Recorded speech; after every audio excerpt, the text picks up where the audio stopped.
Like if the question that I ask you? Yeah, yeah. Well, Because this then, time I'm not going to ask you any questions because I'm not going to get a alright. straight answer anyway. So let's just react to stuff and we can come Perfect. back to it because I keep trying to end those sessions, like do a final episode, but you won't let me because you can't answer some of them. So I'll give you one though. Okay. One is like, you keep saying this thing about Well, science.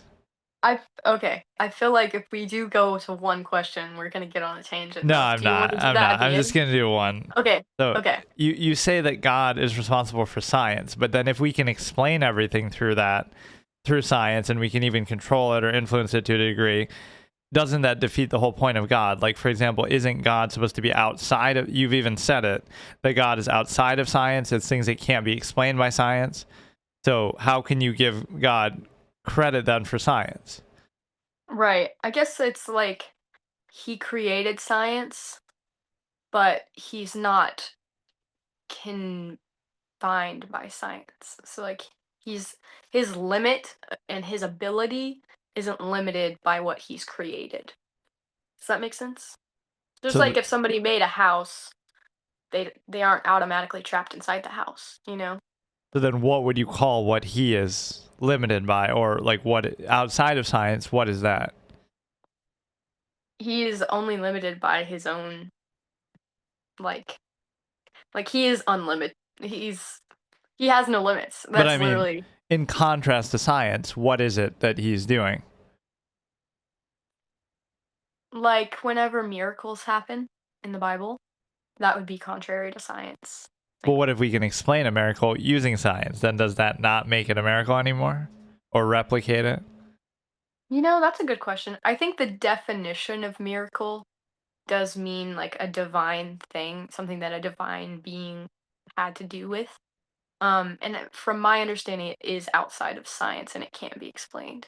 That's why it's divine. So, like, Jesus fed 15,000 people with one loaf of bread and two fish. And all of these people were so full that they had leftovers that filled 12 baskets. Isn't that so crazy? But see, like what you're saying is things that couldn't have been explained at the time, but what if they could be explained now? Would that diminish it? I think it would depend on how you're defining the word miracle.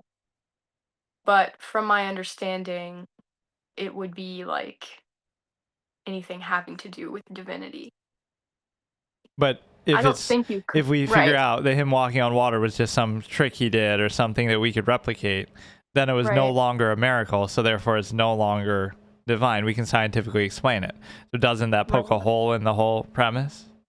I guess it would poke a hole in that being a miracle, but it still wouldn't take away from him resurrecting from the dead and stuff. Or like what I'm saying is you're saying that God is credit for science. So wouldn't that be science too? Like even the science of him coming back, supposedly coming back to life. So it's still science. It's just something that's not common or like, So I think the miracle, like a word miracle, means something divine that can't be explained by science or like a normal human being's thought process. I'm pretty sure that's actually a part of the definition.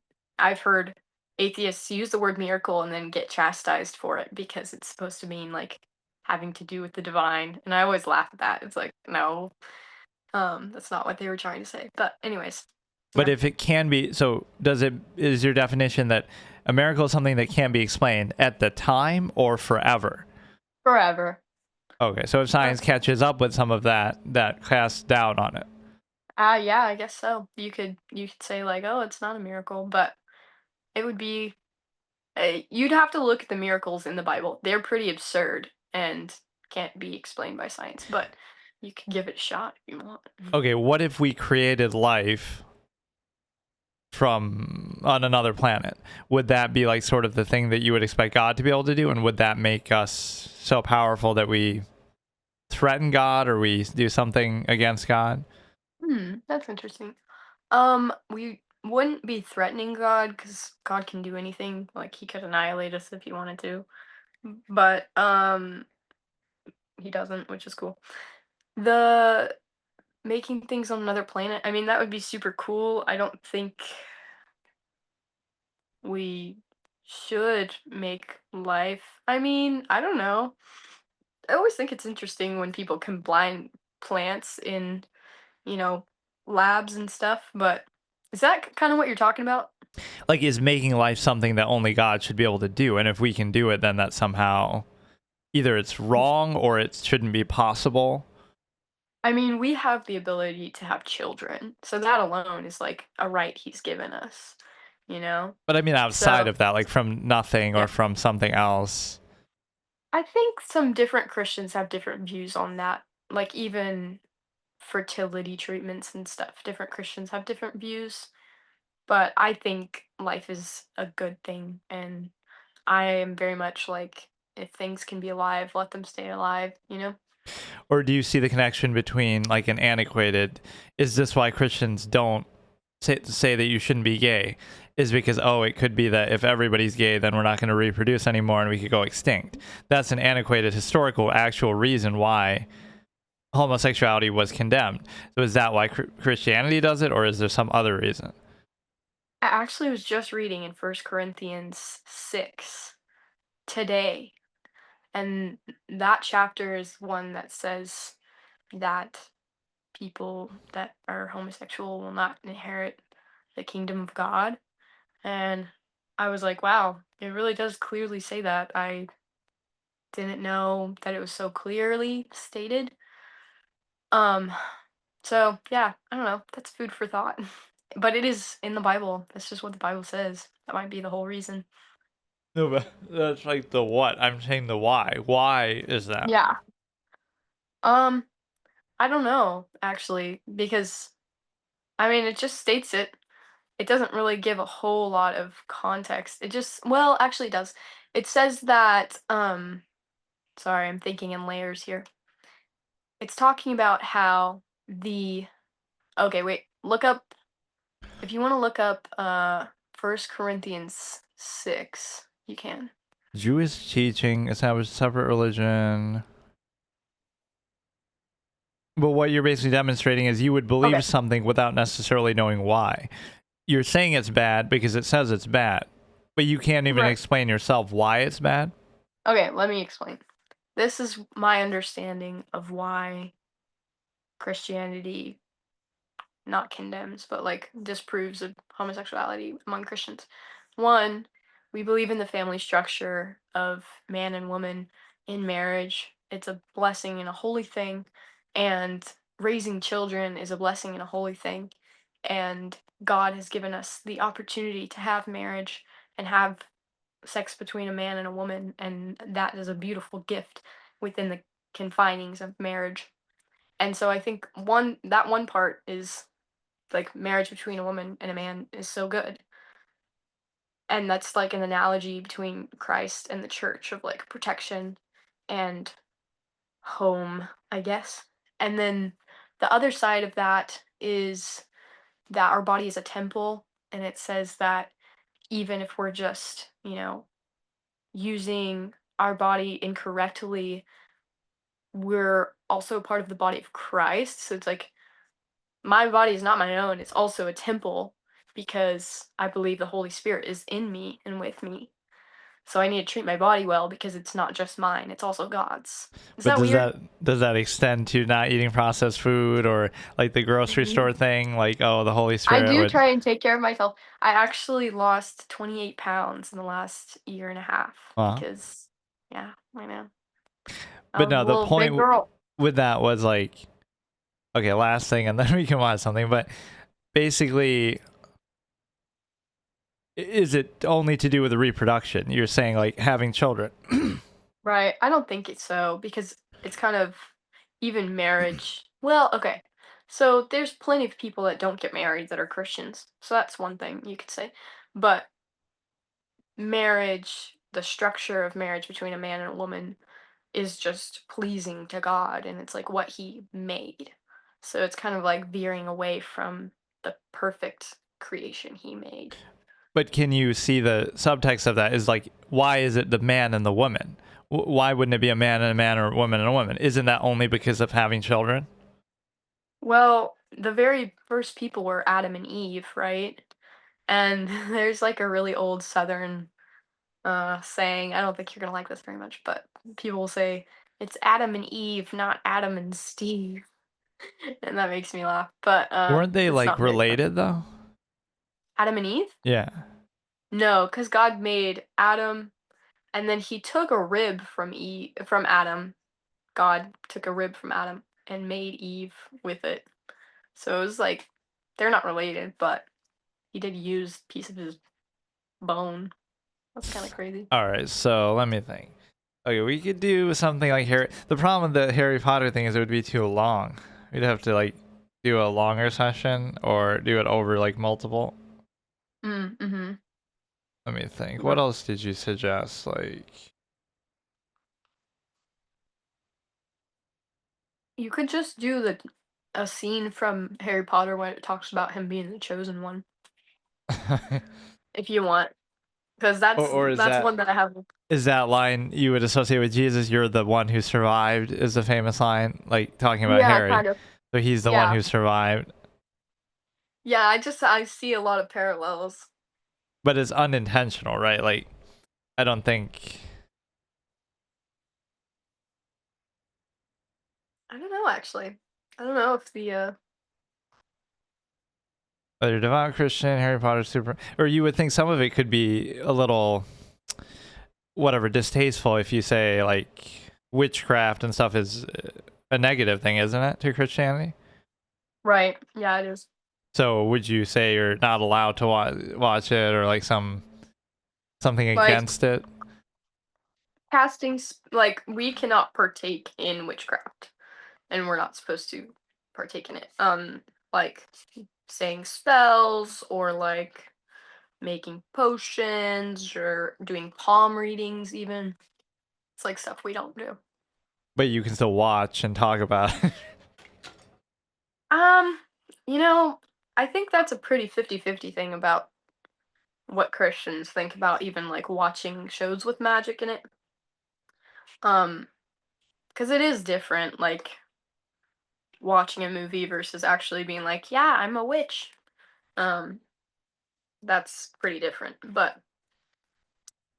yeah, just different families have different convictions about that, I guess. But like, so if you were to quote it, you're not allowed to cast spells, but you're quoting a fictional spell and a fictional thing. Like, is it to imply that magic is real that you shouldn't do it? Um, it's just when you're actually trying to partake in magic, like being, like there can be a Christian magician because it's magician and it's an illusions and silliness, but like actual witchcraft, that's bad. So would you say that like, what's the difference between magic, like the magician, or witchcraft? Well, magician, I would say that's fun and it's silly and it's entertainment and it's not being taken seriously and it's not being presented as something that's like seriously witchcraft. And it's Um, something that could be explained, like you could figure out the trick behind it. exactly. It can be explained, but I think maybe things in witchcraft could be explained, but I don't know. I don't know. The same way that you could say, like, science can be explained, but religion, you're saying can't be explained. So, I think religion can be explained to an extent, but there's miracles that we don't understand. And I don't think we ever will understand them. Oh, you know what you could look up if you want? yeah. Sure. You could look up this thing. It's a saints that have never decayed. Or what was that thing you showed me on Instagram? Do you remember what it's called? Which one? The most recent one. Mm. Oh, that kid that was showing about the science stuff. Because it wouldn't let me see it because I don't have an account. Oh, Things who don't decay. Or yeah, tell me about this Dead Sea Scrolls. What do you think about that? the Dead Sea Scrolls just in general that they haven't decayed. Have they not decayed? No, I mean, like, what are they exactly? I don't remember. They have to do with the Bible. They are the Bible, part of them. Um, it's not all of them, but I think it's Well, let's see. Oldest surviving manuscripts of entire books later included. See, that's the problem though. They're later included in the Bible, so you could say it's the Bible, but the Bible isn't one thing. So you can just put anything in the Yeah. Bible and say it's part of the Bible. Well, since it was assembled over time, it's finalized now. Like it's been final for hundreds of years now. But whenever they were first finding all of the letters and scrolls, that's when they were having the like um trials, I guess. They were kind of putting each book on trial to see if it aligned with what was historically backed up. So do you study Judaism or do you condemn Judaism somehow? That like, why wouldn't you just do that So instead? I do not follow Judaism. I'm not Jewish, but um, Messianic Jews are people that are Jewish but still believe Jesus is the Messiah and that he is who he says he is in the New Testament in the Bible. But Jews only believe in the first 4 books of the Bible, not all of the 64 books. And so they're not Christians. Does that make sense?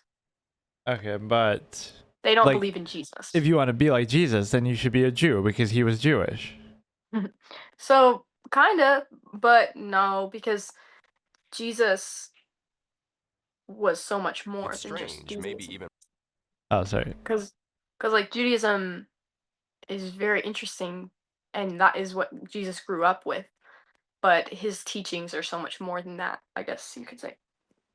But like, why wouldn't he reject it at a young age and say, "I'm not a So, Jew because Judaism is not the right thing"? And well, at the time, Judaism was fine because, like, there hadn't been Jesus yet. So that's what the Jews presently get confused. Like, Jesus is here and he was really who he says he was.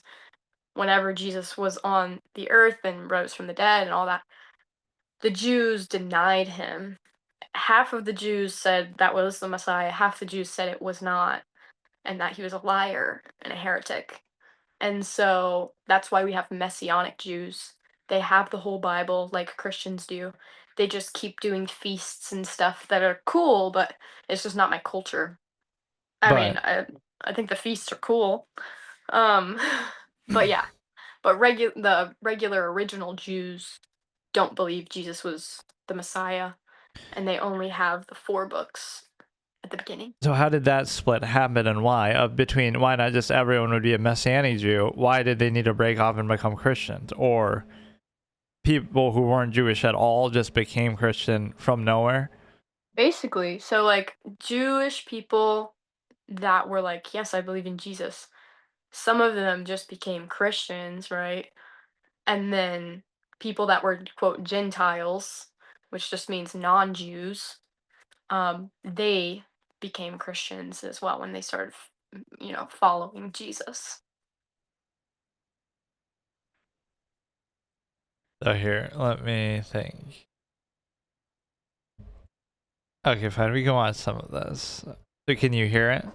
it's strange, maybe even miraculous, when a dead body remains untouched by decomposition. But is there any truth to these claims? Yeah, I Here's can a hear scoop on it. incorruptible Okay. saints and why some say their bodies have stood the test of time.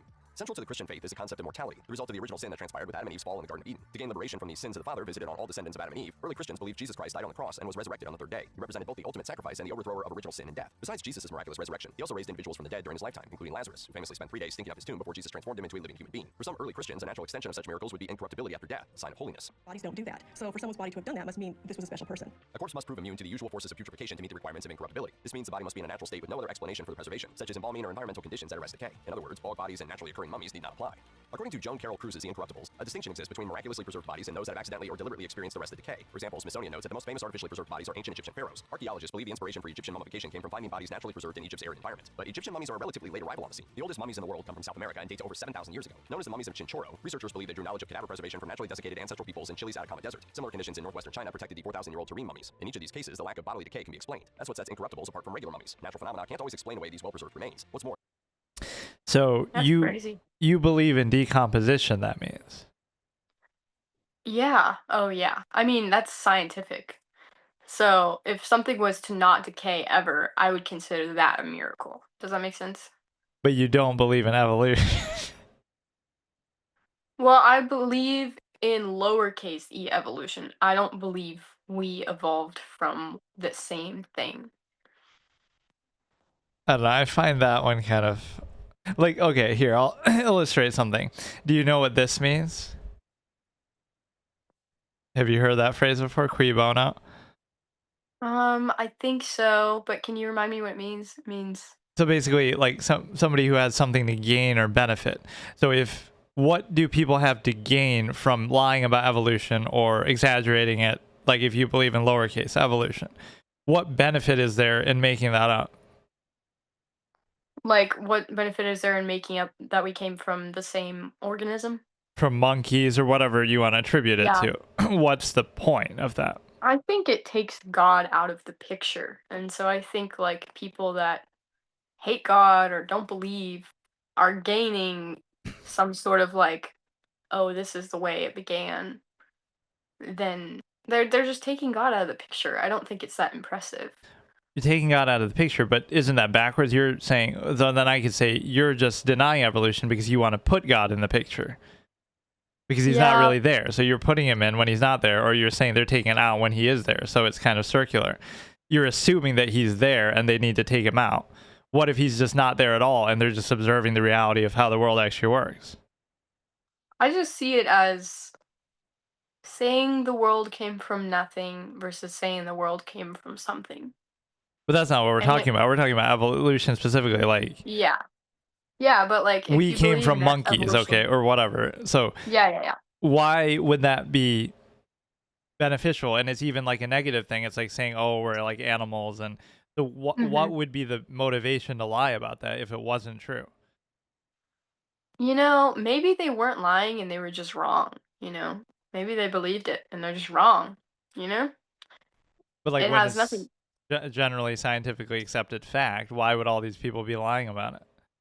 but it's called the theory of evolution. So it's still a It's really theory. It's not. never Okay, been is proven. evolution a theory? It's pretty concrete, I'm pretty sure. Well, the fact and the theory refers to conceivable changes, fact, scientific explanations. I mean, it's pretty much established, like at least that part of it. Like, okay, So did I'd say, humans evolve from whatever? I forget if it's like chimpanzees or what, but did not evolve from modern apes to share a common ancestor with them. So something similar. So you would deny this statement. yeah, I would. Okay. Cause like, well, for one thing, there's patterns in creation. So whenever they say like we share DNA with anything else on the earth, I'm like not surprised because there's patterns in everything that God has made, and it's beautiful. Um, so it just doesn't surprise me when it says stuff like that because we have similar features to like the way we have thumbs and they have thumbs, and so yeah. So does that mean God's image changes over time? We're made in God's image, but now over time we'll evolve or change, and now we no longer look like God anymore? No, I don't think his image changes over time. But our image But changes, so we don't match anymore, is what I'm saying. well, he's not confined by an image, so it's kind of confusing when it comes to like the image of God, because he's not confined by anything, But that's what just he like we were talking. says. It says created in his Yeah, image, right? right. And so, well, but we haven't changed from like, I mean, if you go back to looking at paintings in Egypt, still the forms and shapes of what people look like are the same. Like we have different noses, but that's just genetics. But if over time we underwent a drastic change, or if our technology changes us, we become bioengineering and stuff, would that contradict or would that change the perception? I mean, I would never look at an amputee and say like they are not in the image of God, just because their body looks different. So that's why I partially think like when it says made in the image of God, it also means like your mind and your spirit. Which includes sin and things that God wouldn't have any part of. What'd you say? like your mind and your spirit, which includes the ability to sin, which God wouldn't have that. Or can God sin too? I guess like independent thought. But no, God can't sin. Because it's like, yeah. Okay, so the benefit thing though is like, okay, so you would deny something like that, but on the flip side, do you see like what's the benefit of being an atheist, if you want to use that word?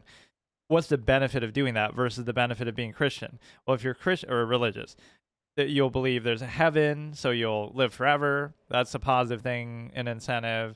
That everything's perfect there, like it's too good to be true almost. That people who wrong you go to hell and get punished for it. So it mirrors like human desires. Like those are very convenient human centric things. If somebody, so what would you say about that? First of all, like there's a clear benefit to believe it that supersedes logic and reason. Right. Well, for one, I don't think people that wrong me all go to hell. There's a lot of people that wrong me that I know will be in heaven, hopefully. I'm pretty sure.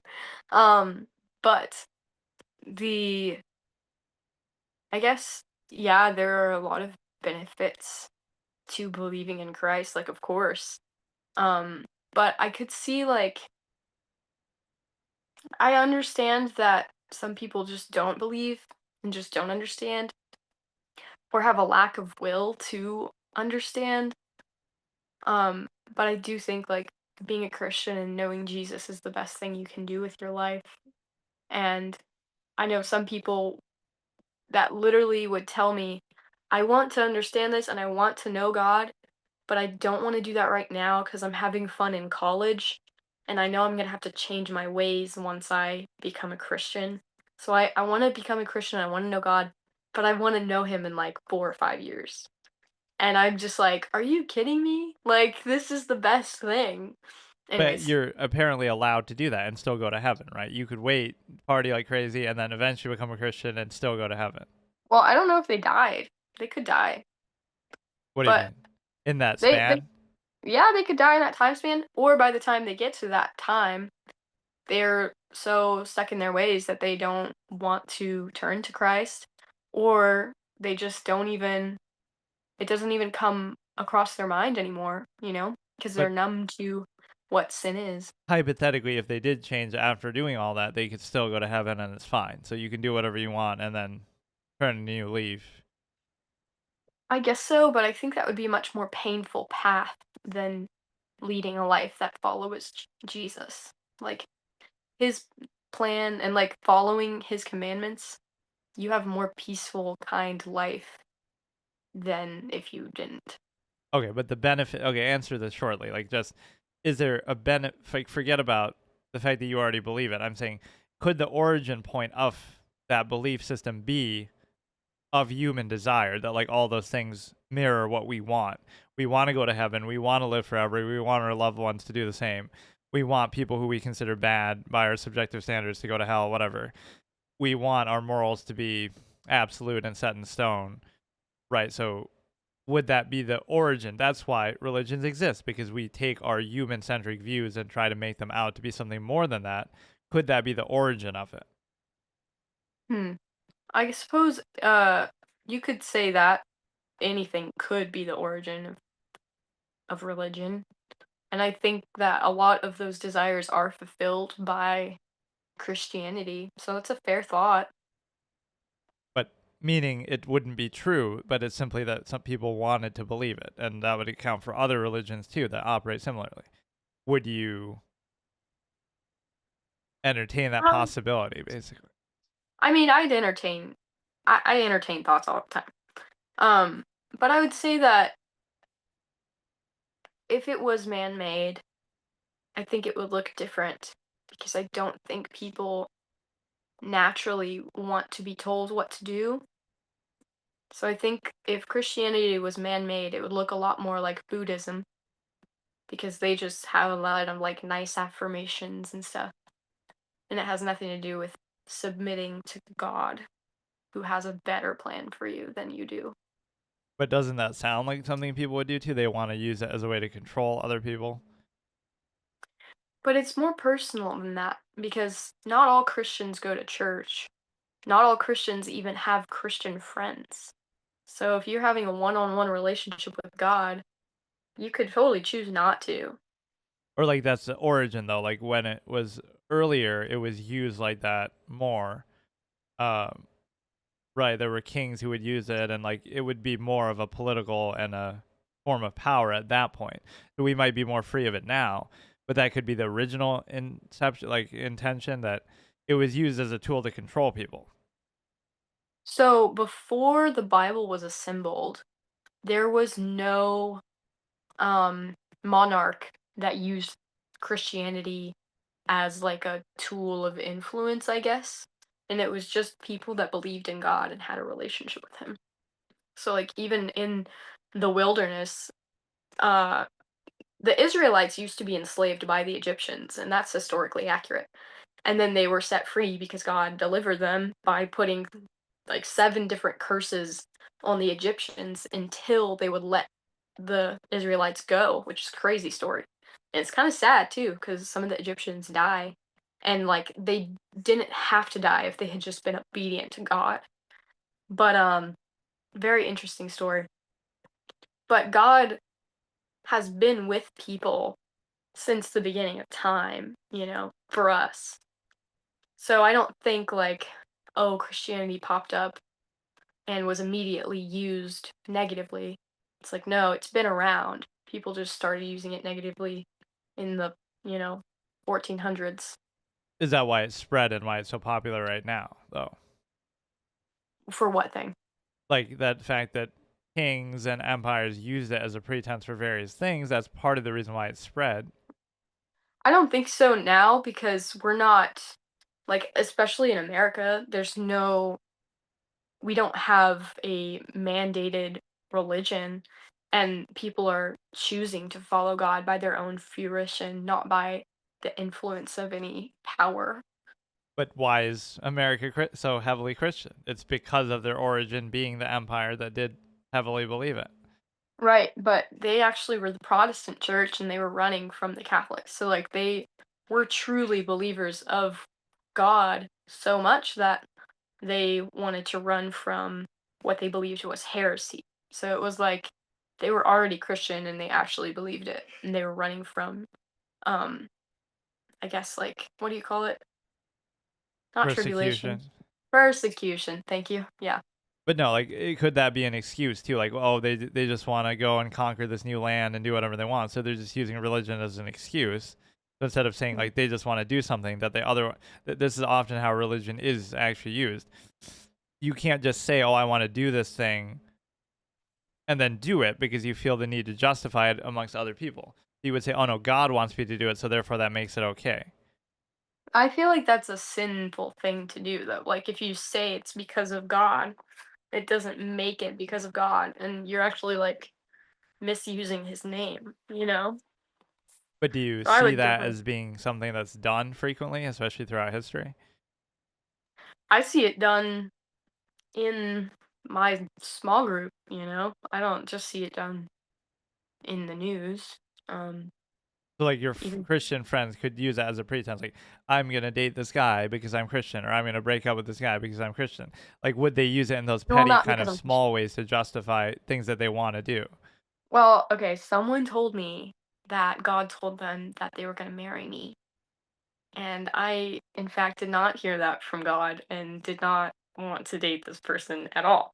And so it's like people can use God told me and be doing it sinfully because they're, it's their own emotions that make them feel that way. So that's the Christian person who said that. Um, he claimed to be Christian. But okay, Pretty so awkward. then the flip side though of that question was, what's the benefit of being atheist? And I think I already will guess, like it's as if to justify doing things that religion would say are bad. Like you're only saying you're an atheist because you want to do all these sins, but you're assuming the premise that those are actually sins and that religion is valid in that. So take it back to the origin point. What's the benefit of being an atheist in and of itself? You're asking me this? Yeah.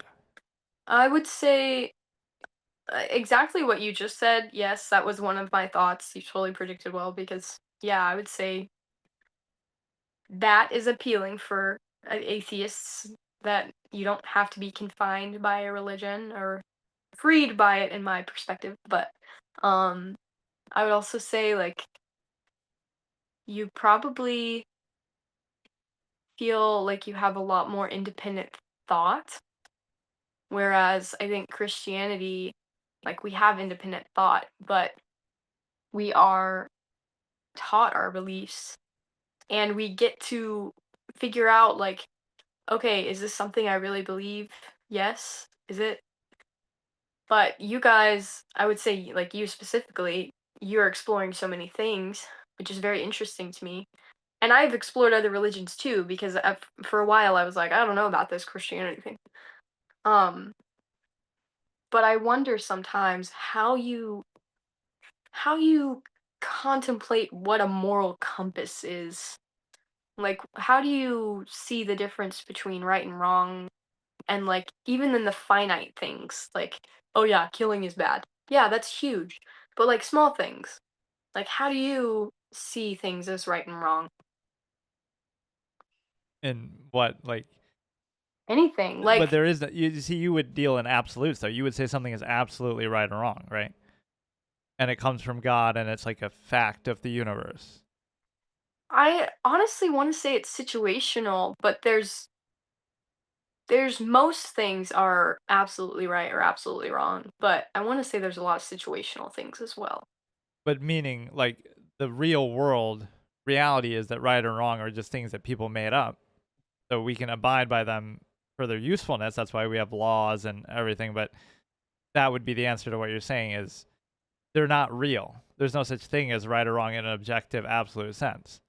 Right. And it changes from time period to time period. It changes from country to country. Like, what's against the law here is going to be legal in another country. So there is no Right. absolute, but you'd be claiming the absolute even though it's inconsistent.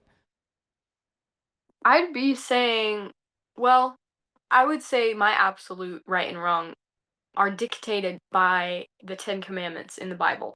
So, like, does it relate to and does it stick with the 10 commandments, or does it not? So that's like something solid. It's not dictated by me. I But guess it's for you it's assuming, like, like, assuming that you're right, then you would have to explain then why doesn't everybody follow that uniformly? because they're not Christian. So, like, I No, don't expect a non-Christian person to follow the Christian values because they're not trying to, you know? but that what you're saying is it's absolute, as in from God, as in from like as a fact. So it doesn't matter whether you're Christian or not. Wouldn't that influence still be felt? Like God wants you to do this or not. It doesn't matter then whether you're Christian or not because He made everybody, right? Yeah. So why But don't they abide it, or why doesn't everybody throughout history do the exact same thing? I think there's still selfishness in the world. And so I think people lead with that a lot more when you're not mindfully trying not to. So I would say partially that influences people's behavior for sure. Does that make sense? But then Does that answer what you're saying? does that make it not an absolute? Because if it was absolute, it would apply to everybody all the time, no matter what. But you're saying it's conditional and it depends on whether they choose to be selfish or not. Okay. I understand what you're saying now. So I do think that I see, the 10 commandments as absolute, showing what is right and what is wrong, but other people might not see it that way. I do think that the Holy Spirit tells me when I am committing a sin or thinking sinful thoughts, but other people have not invited Christ into their heart. And Well, so, when I'm using the word absolute, I mean it's something outside of your opinion, like what you just said. I'm saying absolute would mean it uh, wouldn't matter what you think. It's just a fact of the universe and the world. So would you so, describe right and wrong mhm. that way? So I can't believe something as absolute. It just either is or is not, is what you're saying. Is that how you Uh, would describe right and wrong? I think right and wrong is absolute.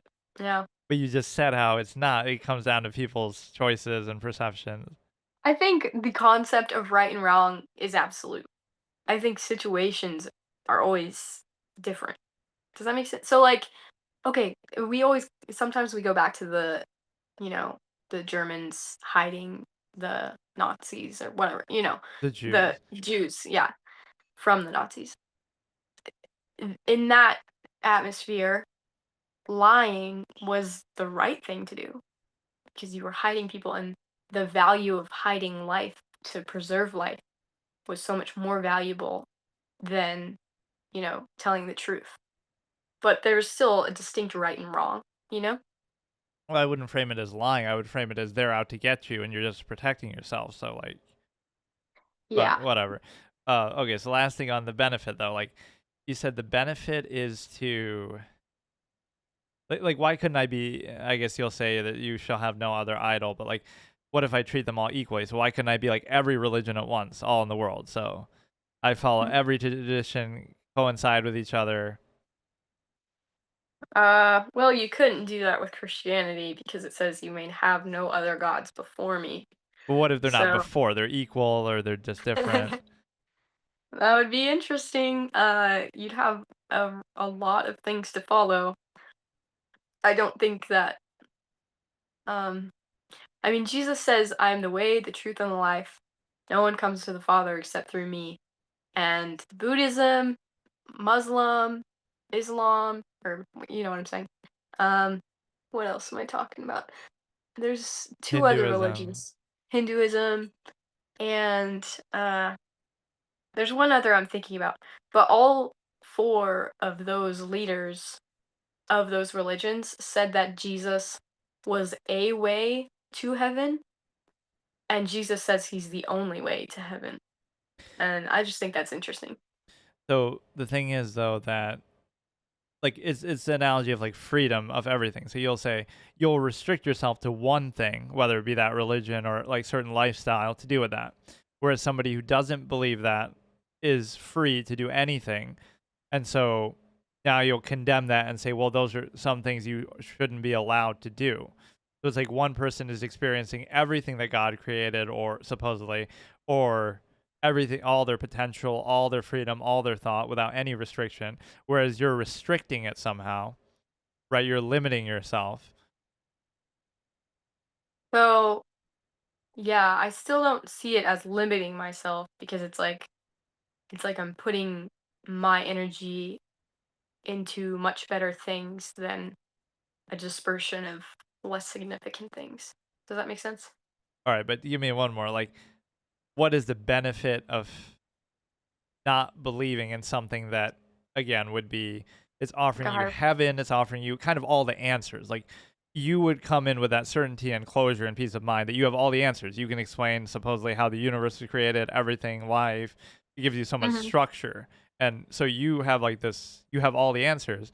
Whereas somebody wouldn't have all the answers. They don't know anything. They're ignorant. They're flawed. They're animals. They're imperfect. They're evolved from Right. monkeys, right? All these things that seem negative and undesirable. And even like, again, all these questions, all these uncertainties about the universe. What benefit is there in that?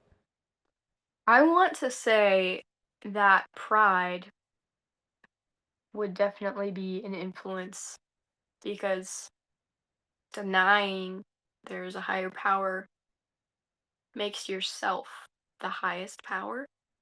And I bet that feels really good sometimes to say I'm the only one in control of my life and there's nobody else that's affecting that.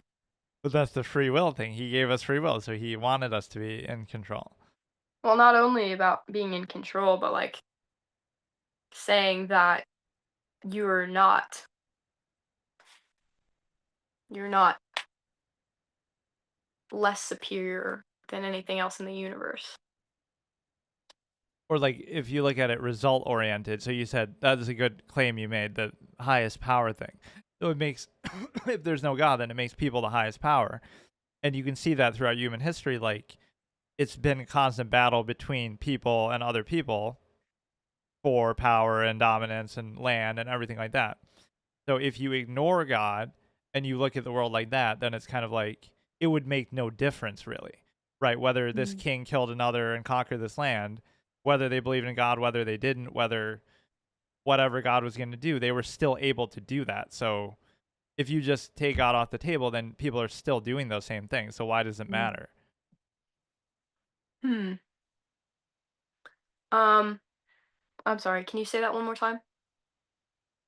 So like if pretend everybody throughout human history didn't believe in God, or the majority of Mhm. them weren't Christians anyway, right? That would be a fact. So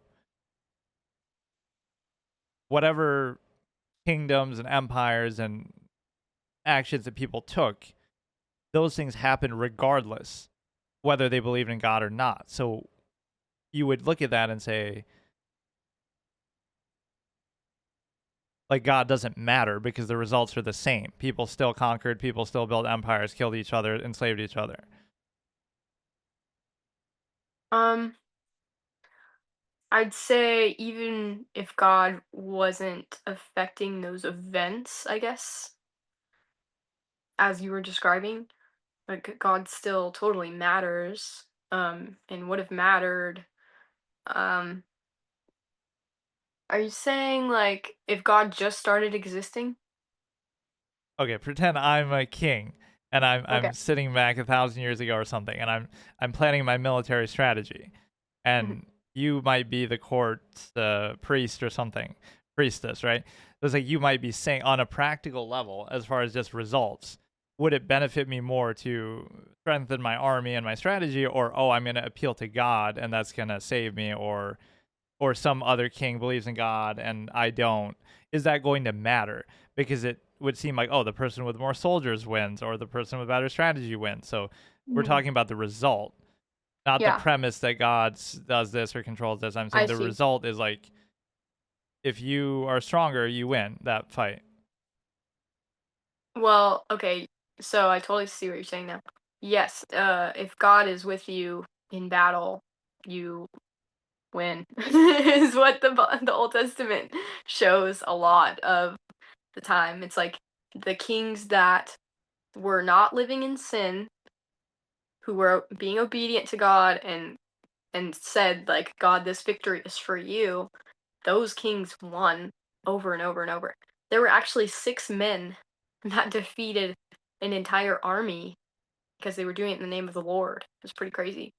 But Um, so you're saying they'd never lost a battle, or throughout history, Christian kings often faced defeats in battles due to various factors: poor strategy, lack of unity, failure to see divine guidance. yeah, Crusades saw many losses. So yeah, how yeah. would you explain those things? So I'm talking about in the Bible, but I'm there talking were about the kings that, real world, like everyday basis, all of yeah, yeah. history. Well, okay. So this was whenever, well, there was actually a lot. So these were real historical events. I'm just coming from the view of the Bible because that's what I, am most familiar with. But they are real historical events. They're not current. But um it was very clear that when the kings had unity with with God, they had victory even if the odds were not in their favor. But And you can look back at history as well. I'm talking about Now the as totality of history. Like even right here it says Christian kings right? often face defeat. So how do you explain those ones that face defeats then? Um it is different because God is not like, well, we don't know what their faith is like. We don't know what their So motivations is were King behind Saul these a good wars. guy who deserved to die or like win the battle? So King Saul was a good guy up till he was about 40. Then he went crazy. Like find one of these that you would say unconditionally. King Ahab, King Josiah. Do you see do you see David at all? Oh, are these people that died? Yeah. Oh yeah. I mean there's plenty that died. Like who's the best person on here that shouldn't have or should have won because of their faith? Well, if you go back up to Solomon, was it Solomon or Saul? Yeah. Okay, so King Saul, here's some good things about him and some bad things. He was supposed to be one of the most wise people in the Bible, but he disobeyed God a lot. And because of his disobedience, he started going crazy because God told him that he was going to replace him and have a different king. And that's why he started going crazy. He started trying to find whoever the next king was going to be and kill him. And so he like sent people out to find this other king, and he was like a little boy. He was like a little teenager, and he was trying to get him killed. But anyways, yeah, that's long But story what I'm short. saying is, if there's a perfect Christian, you can pick one of these names or somebody else who lost a battle. They're perfect, but they still lose a battle. How would you explain that? Or would that discredit it, or should that never happen? I would say none of the kings are perfect, and if they lost the battle, it was like because it glorified God more, but also like their imperfectness is prominent, or their motivation behind their battles. So you'll find some excuse, like that's being like an apologist for God. In other words, it has to be the person's flaw, not that God doesn't really have any power in that situation. It's just if you win, it's to God's credit that you because you believe in him that you won. But if you lose, oh, you just didn't believe hard enough. No, not really, because like there's parts of the Bible where God literally talks to the people, and he's like, this is not what I want you to do, and they still try and do it, and then they get super annihilated, and it's bad. So I see what you're saying, but it's just a little different. But anytime anything goes wrong, basically, you blame it on people, right? You never blame God. You say you should have believed harder, or you should just wait till heaven or something. I never tell somebody that they should have believed harder, even in wars and stuff. Like, I don't think that's the case. That's not what would benefit them. Um, so no, but I would say like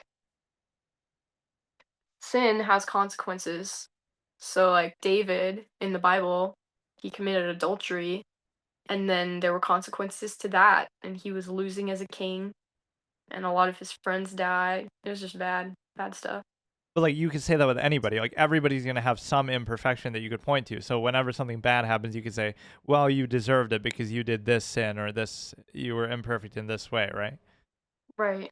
And God doesn't ask us to be perfect, but in those cases in the Bible, he was asking those men to be obedient in the specific ways. So, But like the point is, anytime anything bad happens, you'll try to explain it um by attacking the individual and saying, "Oh, it's your fault or you deserve it because of this flaw of yours." I guess sometimes you could see it that way, but like I just see it differently. Or then does that mean if nothing bad happens to somebody, then they must be perfect because otherwise they'd be being punished for their sin or something? Mm. I mean, sin has consequences and actions have consequences. So if someone is really being righteous and pure of heart, there are positive consequences to that. So I could see both sides, yeah. All right. So, but tell me what the point of this thing is anyway. The Bizarre characteristics decay. are present with mummies and other preserved cadavers. In Cruz's book, she notes there are I no don't really traces, stability, know. and retention of blood and clear oils. Many also reportedly contain a sweet scent. It's that just defy kind of a normal decomposition weird processes. thing Instead, I corruptibility appears to be kind of subsidence know in reality. about. The corpse is arrested beyond physical decay. Early Christian Is it just like they didn't So I decay, wouldn't. so therefore that proves that God blessed them or something? So okay, first of all, I would not use this as like evidence. Like, oh, this is, proves God exists. Like, no, it's just something that's interesting that people talk about sometimes. Um, and people say that it's because like God was so pleased with them, and they, you know, he was really evident in them. I don't know, but I think it's interesting. I But thought what you would find it interesting since you would you like. say that on the atheist thing? Like, would you say it that people do that because they're trying to justify certain things that would be like justify doing certain things that they wouldn't be allowed to do or are told not to do in religion? Is that how you would say it? I would say that would probably be one reason. Am I wrong? Do So you feel that way? that would be well, but that assumes that you're right in that statement, right? It assumes that your religion is absolute and valid. Well, I don't assume. I believe. So it's different. It's But not I that mean, I'm like, it's You can't poking make at that you. claim independently. Like somebody's born, like okay, Mhm. when people are born, are they atheists? I don't think so. I think they just have a lack of understanding. But I mean, when people are born and they're a 1-year-old baby, they're not religious outwardly, Right. right? They're not Christian, they're not anything yet. Right. Mhm. So you could say, okay, they're a non-believer at that point. So I don't know, like, it's stupid because so they're the 1-year-old baby doesn't believe in God because they're trying to justify some misbehavior of theirs.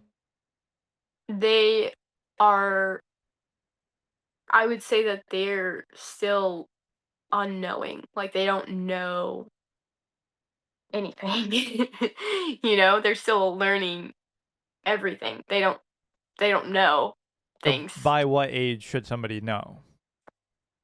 So we don't believe like Christianity, we don't really believe in an age of accountability like some religions do. Um some people say it's like 8, some people say it's 12, but I really do believe that Jesus loves children and he'll give grace as much as he possibly wants. Um but I think once you know the difference between if you can understand who Jesus is, then that's when you should and can accept him. Like at what is the earliest point that you would call somebody an atheist though? That they can Uh, make that decision. if somebody said they didn't believe in God and they didn't think he was real, I would say they're claiming to be an atheist. So a 5-year-old kid could talk and say that. Yeah. So is that 5-year-old kid doing it just to justify certain bad behaviors that would be considered sinful? They'd probably just be parroting something that an adult has said in their life, honestly. That would be my first guess. But I'm basically saying, are you saying that it has to be an attempt to justify doing something rather than Right. just you could just naturally you're born that way and you just never see any reason to believe it or any proof of it. So they wouldn't be about justifying anything. So, um, I guess, yeah, you could see that way as well because plenty of people grow up in homes that are just not religious and they don't believe in anything. And I don't I think that's kind of sad, but I see what you're saying. Like it's just a lack of knowing. They just don't know about God and his goodness. And so it's like they would be unreached is what we would call them. That's why we evangelize to people. But the thing is that if you say, okay, even on the justifying action thing, if you feel like you have to justify certain behaviors, like somebody, okay, let's say they sleep around with a bunch of people and they're promiscuous sexually. So you could point to that and say, okay, somebody doesn't believe so that they can justify doing that behavior. Would you say that? Yeah, I could see that. But what about the flip side? What if that's just something naturally that people can do or might want to do? And then you impose upon that religion and say, oh, you shouldn't do that. So which one is the outward position? Them doing something that they can naturally do, or you telling them what to do? I think I see what you're saying. Um, but if they're I don't think this answers your question. But if they are doing those things and they're not claiming to be Christian, then I am not going to tell them, like, hey, you're not acting like a Christian. Stop doing that. Because I'm not expecting them to act like a Christian because they're not claiming to be. Does that make But sense? you would say the only reason they're not Christian is because, oh, they're denying that so that they can justify their bad behaviors. No, I wouldn't assume that was the reason they're not Christian. I would talk to them about, like, hey, what's going on? Like, why aren't what do you believe about Jesus? I wouldn't start with like, hey, I see you're sleeping around. Is that the only reason you don't believe in God? Like I wouldn't say that. Um But like the it implication that you're could be a hiding motivator. from it, there's like some expression like that. Like, oh, if those who don't believe in God have some reason to hide from it or like some reason why they don't want to, that's framing it as though, right, like Yeah. you're avoiding that. hmm So if that's true, then what if somebody lives like a very, again, a non-sinful life, but they just don't believe? Then how would you explain their lack of belief?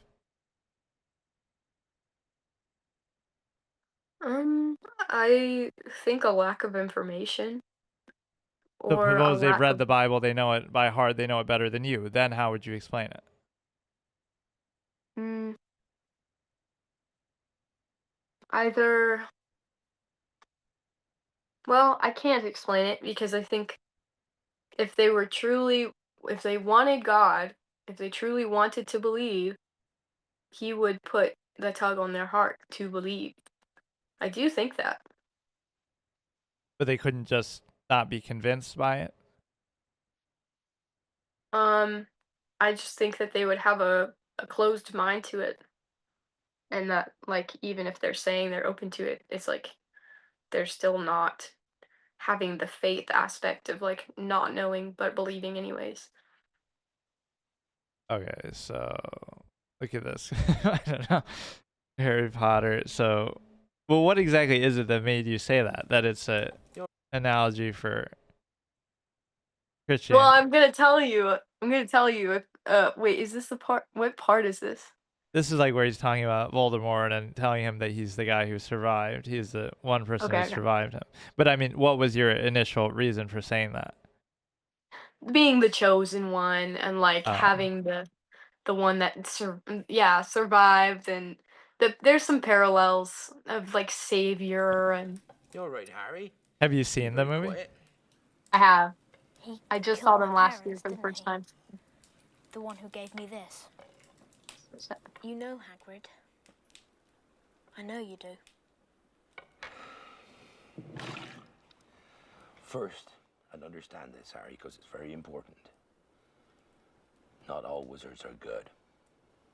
Some of them go bad. A few years ago, there was one wizard that went as bad as you can go, and his name was. Maybe she wrote it down. No, I can't spell it. All right. Voldemort.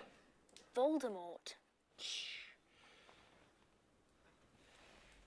It was dark times, Harry, dark times. Voldemort started to gather some followers, brought him over to the dark side. Anyone that stood up to him ended up dead. Your parents fought against him, but nobody lived once he decided to kill him.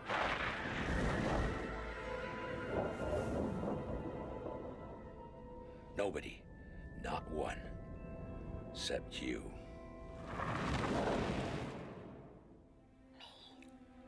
Voldemort tried to kill me. Yes. That ain't no ordinary cut on your forehead, Harry. A mark like that only comes from being touched by a curse, and an evil curse at that. What happened to Do you know who? Well, some say he died. Codswallop, in my opinion. Nope. I reckon he's out there still. Too tired to carry on. But one thing's absolutely certain.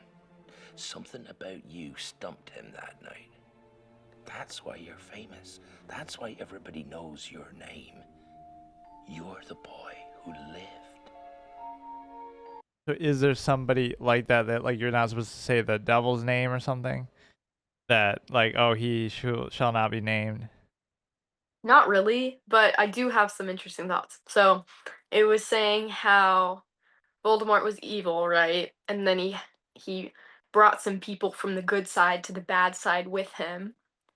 And that anyone who stood against him died. Um so those are interesting parallels because Satan, who has no power here by the way, cuz God is with me.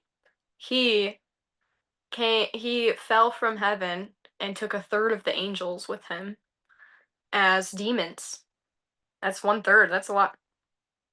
And then I would say sin and temptation are the equivalent of death in this movie, where he, collects people to sin, and then the people that are against him are tempted and stuff. And then I guess with Harry, if Jesus was Harry in this analogy, Satan tried to tempt Jesus for 40 days and 40 nights in the desert, and Jesus did not sin ever in his whole life on the earth. He's still alive. But I just think that's interesting. If we're taking just this clip alone. But there's no parallel with that, like Satan. You're not supposed to say Satan or something. No, he has no Lucifer. power. Yeah, no. Do you ever call why do they call him Satan instead of Lucifer? Because Lucifer was an angel form. Yeah. Mm-hmm. That's interesting because most people hear Lucifer and think of the devil. They don't think of an angel. You know, they associate it already with being Satan. Right. Sad. So, what about the? Yeah, so would that make Harry a messiah kind of figure because he survived and cheated death? So he's like the Jesus of this universe? Yeah, I think so. But you don't find that like sacrilegious or something? I find it just funny. They're not like using Jesus, his name or anything. Okay. Groups concluded they represented miracles from God. Incorruptibility didn't have to last forever to catch the attention of church leaders. As Britannica notes, incorruptibility does not imply that the body cannot subsequently rot. In order for a body to be called incorruptible, supernatural preservation simply had to occur at some point in the corpse's purported history. This criterion worked for exceptionally preserved body parts, too. Incorruptibles often underwent treatments thought to help preserve what God had already done. These might include acid baths and encasement in wax effigies. When it came to body parts, they were displayed separately. For example, St. Vincent de Paul's heart or St. Anthony of Padua's jaw and tongue. Whether incorruptibility marked a miracle or not, the bodies and body parts of saints received great esteem from Eastern Orthodox and Catholic faithful, even wear and tear. Basically, the point is, does it mean that if you're really faithful, your body shouldn't decay? I don't know. I just thought it was an interesting thing. I don't think it's like, I don't know. It's not like a pinnacle of the faith. Or like if somebody who isn't religious and their body doesn't decay, does that disprove something? Like, why did this atheist body not decay? I don't think it disproves anything. I just thought it was an interesting thing that you might not know about. Especially healings. Reasons. About McDonald's Happy Meals that go for years unrefrigerated. Okay, so give me is this the first page of the Bible? Uh-huh. So this is what we read before, right? I think. Uh-huh. Yeah. Where does it end? That's just the first page? That's the first chapter. Yeah. The So how many chapters are pretty pages short. is? Less than a page. It's like a little section. Okay, so I'll cross-examine this. In the beginning, God created the heavens and the earth. So the first question is, does the heavens mean the universe? Is that what it means? Oops. So the heavens and the earth, later on, you'll see him make the stars and stuff. So I think he is dividing the earth and everything else. But yes, I think he's creating space. There's just nothing in it. But so when he says heaven, when you say heavens here, does that mean heaven itself, where you go when you die, supposedly, or something else? I believe it means like the space. I don't think he creates heaven in this creation story. I think that's like separate. Like it was he already had made that. Oh, so it already exists before. I think so, but I'm not really certain. It doesn't say specifically that I know of. But so you're saying that something existed before everything then? No, I think what I'm trying to say is I don't know if he created the heavens as just the sky. Well, no, he didn't. It has to be the heavens and the earth, as in, it has to be what is physical versus what is the spiritual heavens. So I think you're right. Meaning what? I think it's just the division between what is heaven and what is the universe of earth, like where earth is. But, okay. The earth was formless and empty, and darkness over the surface of the deep, and the Spirit of God was hovering over the... Okay, so even here, over the waters. So now what does this mean? Because... what does the waters mean if like he made the water, or what water are we talking about? Yeah, I think whenever he made the earth, it says it's formless and empty, but I think whenever he made the earth, it was just a form of water. And so it's a spirit of God, so he wasn't physically there. Mm-hmm. Okay, he's hovering over the water, but the spirit can hover and have physical presence, or such that it's over the water. Mm-hmm. So but it's not physical. Yeah. Like, is there ever any time where you kind of said it before with Adam and Eve, like he talking to them, but like telepathically, so he's never physically present and accounted for? It says that he was in the garden, but it doesn't say like that he was in the shape of a man or anything. It just says that he was in the garden there with them. But like, would this phrasing be consistent throughout the Bible? Like the spirit, like it Spirit of always God. refers to him that way, or does it say something else? The body A of lot God. of the time. A lot of the time. And I can't think of any time that it says the body of God or anything like that. It'll Okay. say the spirit of God as this or whatever. And then God says, "Let there be light," and there was light. Now, when he says that, what language is he saying it in, and who is he saying it to if there's nobody else there? I have no idea. But shouldn't you be able to answer this if it's such an important... I don't know what language he was saying it in. But because we believe in the Trinity, the Father, Son, and the Holy Spirit, I believe he's saying it to himself, which is the Father, Son, and Holy Spirit. So is that him being a little egotistical that he feels the need to say that when there's nobody else around? No, I don't think it's egotistical to say something to yourself. But then why not? Why doesn't he say everything else? Like, okay, let there be the universe, let there be earth, let there be water. Why does he just say that then? Well, that's what he started with, saying, "Let there be light," is his first quote in the Bible, which is pretty cool. Because that's like also Jesus is the way, the truth, and the light. But he's also called the light. So it's kind of cool because it's speaking ahead to Jesus. So did God invent language then? At that point, he created a Yeah. language. Mm-hmm. I mean, yeah, God created language. And then how did we discover it from there, that language that he spoke? Where did we get that information? I think well, remember how I said the Bible was divinely written and like God helped people write it? God gave information like this to this man that wrote this down. So then why wouldn't it say, "And I said, let there be light"? Why does it say, "And God said, let there be light"? Like it's somebody witnessing this event happening. Well, God had them write it this way. So that's just the way he wanted it to be written. But when it's written like that, "And God said, let there be light," who is it that is saying that? And God Who said, wrote "Let there be light." So it's not God saying it. Like I said, "Let there be light." So who is saying that?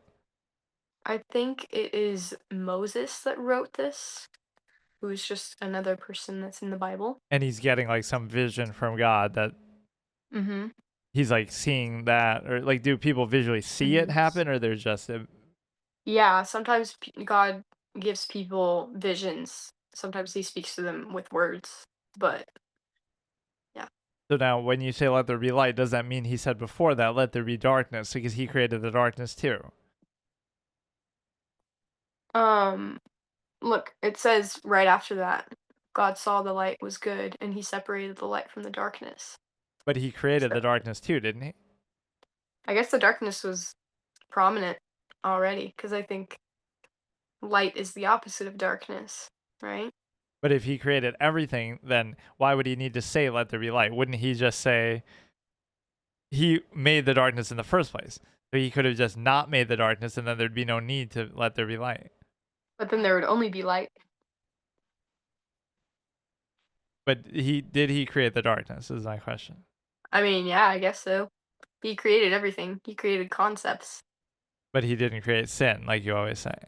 Right. Okay. God saw the light was good. So now, how are we defining good at this point? Something he approves of, I guess. Something that he's splendid. Because you wouldn't even have the Bible at this point to refer to, because this is the Bible. So how do we Right. know what's good or what's not? I would still say that's something God approves of. And he Or it's, separated light from the darkness. Um, God called the light day, and the darkness he called night. Once again, you don't know the language he's doing this in. Or I mean, do you know what language Genesis is written in? what? It's either Hebrew? it's Or, either Hebrew or Greek. I'm pretty sure it's Hebrew though. but so does that mean that's what God was speaking at the time? Um, it's what God had Moses write it in. Which would imply that that's what he was speaking it in, or Yeah, which would imply that's what God either if God spoke to Moses in Hebrew, then yes. If he just gave him a vision, then it wasn't in words. when we learn languages over time, we're learning something that God had done before. And again, why is he saying all this? Because there's nobody to say it to. I think it's really interesting that he says it out loud, but it's kind of cool though because the fact he's speaking things into existence, like he doesn't have to do anything. He's just speaking it because he wants to. He doesn't have to speak it either, right? He could just do it. Yeah, he could. So is there some human characterization of God here that implies like an ego, that like he's has something to prove, or he's trying to show off, or he's something more than just an objective force of nature where he's just doing things without any? I think it's more about like we can understand this much better with him saying words than we could understand, you know, God willed it for everything to, well, I guess it would be the same thing. Like God willed everything to come into existence. Okay. It's the same thing as saying God said, let there be a vault between the waters. It's Why just cool that why it's couldn't the recording Bible events. be that boring then? Yeah, it's one page and it just says God created everything, period, and that's the whole Bible. That would be accurate. Why does it have to go Yeah, into so much laborious detail? it totally would be accurate, but I think it's beautiful that God took time to allow someone to say in detail what he did because we are curious people. I think it's cool that he gave us this log of his work. Is some of it maybe a little redundant or unnecessary or like excessive? It all kind of says um like different things that he created. It doesn't really say the same thing over and over. Some of it sounds like it does because it talks about the heavens and then it talks about the day, then it talks about the sun, then it talks about the sky. And it's like, okay, I get it, but it's talking about individual things. And there was evening and there was morning the first day. Okay. So now, is that how many years ago was that? Mm, we don't know. But like a ballpark figure, is it in the thousands? Is it in the millions? Is it in the billions? I have no idea. I know Christians all have different views. Some say it was 11,000 years ago. Some say it was more. Some say it was 6,000 years ago. Okay, and God said, "Let there be a vault between the waters to separate water from water," which would be like a mountain, I guess. So it's thought that in the atmosphere, there used to be a big layer of water before the Great Flood, and that is why people had such longer lifespans back in the day. And whenever the Great Flood happened, like Noah's Ark flood, the water that was in the atmosphere all came down, and then we had shorter lifespans after that. So you're saying it's in the sky? Yeah, in the atmosphere. Is that why the sky is blue? Is that how you explain it? No, because the sky's blue because of the way the sunlight reflects off of the earth. But it'd be cool if that was the original reason. So God made the vault and separated water under the vault from the water above it, and it was so. God called the vault sky. He's separating water with the sky? I don't get it. So where is that water at this point then? Where is it? It's gone because the flood happened, Noah's Ark flood. No, I mean at the So- point that this is being talked about. Oh, okay. So it said, "Let there be a vault." Um. So God made the vault and separated the water under the vault from the water above it, and it was so. God called the vault sky. Oh, I guess the upper water, the water in the atmosphere. In the atmosphere, but like is that in So- heaven or where it's physically just floating above the Like planet? that, like the atmosphere of the Earth. So I would say like outside of our atmosphere. But he's calling the vault the space in between the atmosphere and the Earth, the sky. Okay, and then and there was evening and there was morning the second day. And are these days being measured in 24 hours or some other metric that he was using? So people think different thoughts about that too. I think it was 24-hour days because God can create things as fast as he wants. But some people think it was like, oh, it could have been 2,000 years. Yeah, but like God is super capable and he can create things super fast if he wants to. And what are these notations 9 and 10? Is that something that's actually in the Bible?